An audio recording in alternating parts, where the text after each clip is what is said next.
Now, the civil war in Syria looks set to enter a new and even more dangerous phase, with government forces on the move to help Kurdish fighters who are under attack from Turkey. Now, Turkish forces crossed into Syria last week. The Turkish government regards the Kurdish fighters as terrorists and wants to occupy a buffer zone reaching 20 miles into Syria.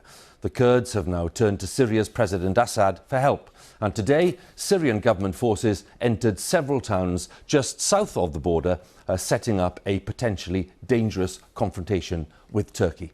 Our international correspondent Orla Guerin joins us now from the Turkey-Syria border. Well, within the past half an hour or so, President Trump has announced sanctions on Turkey over its offensive in northern Syria. He accused Ankara of threatening peace, stability and security. Now, his critics would say that he set all of this in motion when he withdrew US observers from positions on the border behind me, paving the way for the Turkish invasion. Earlier today, President Erdogan of Turkey said his operation would continue until what he called the ultimate victory was achieved, and his troops are moving towards the border again tonight. In the international community, there is now a growing sense of crisis.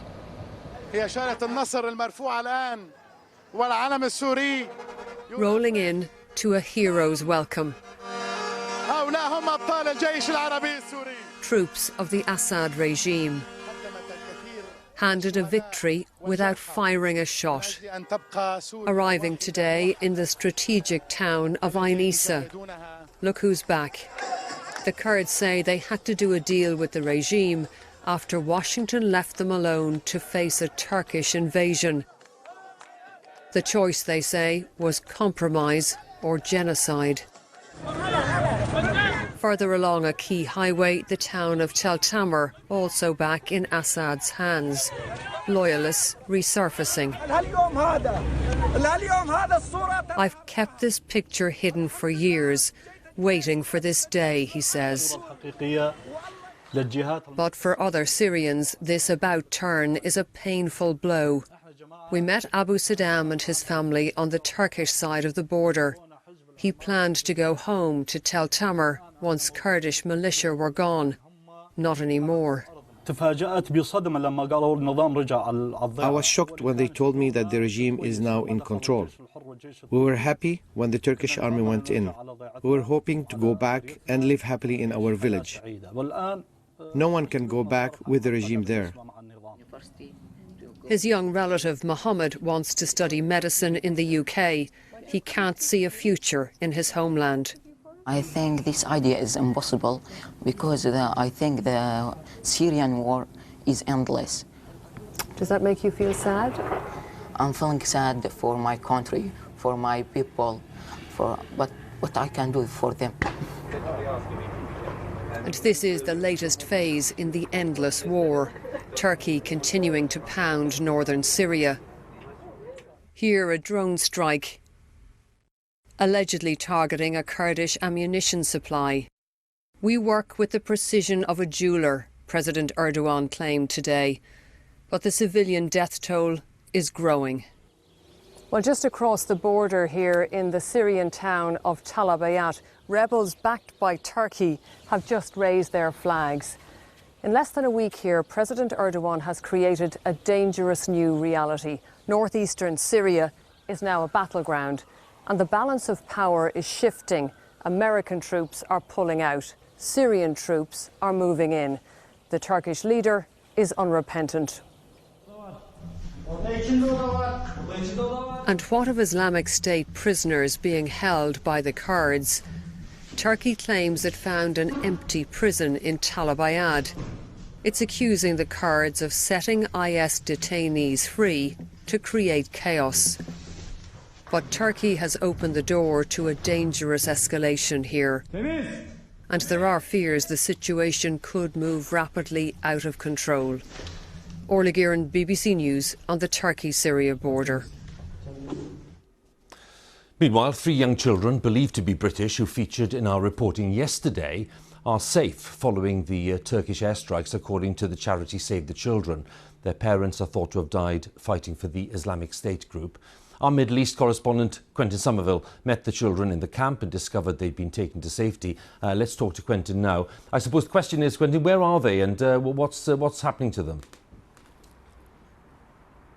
Well, Huw, Amira, Hiba and Hamza were really plucked out of the fire right at the very last minute. Just as the camp they were in was about to be overwhelmed by Turkish forces, the UN got in there, extracted the children. In the last few minutes, last few hours I should say, we've received a statement from Save the Children. It said they were moved into the care of a local agency in Ain Issa. But as the troops advanced, they were really in the heart of a maelstrom. These with Turkish forces moving in from one side, and of course the regime are now moving into that area.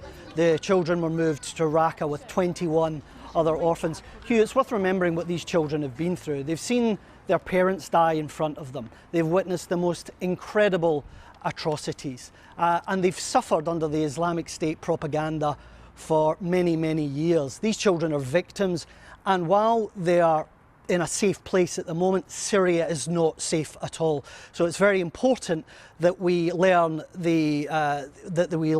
as much information about their relatives back in Britain as soon as possible, so that we can start the process of bringing these children home. Quentin, many thanks once again. Quentin Sommerville there in Beirut. Well, as we've been hearing, the US's decision to pull out all of its troops from the region is a major turning point in the conflict. On one side is President Erdogan's Turkey, a NATO member whose aim is to force Kurdish forces from that border area. And now, following a deal with the Assad regime, Syrian government forces are helping the Kurds.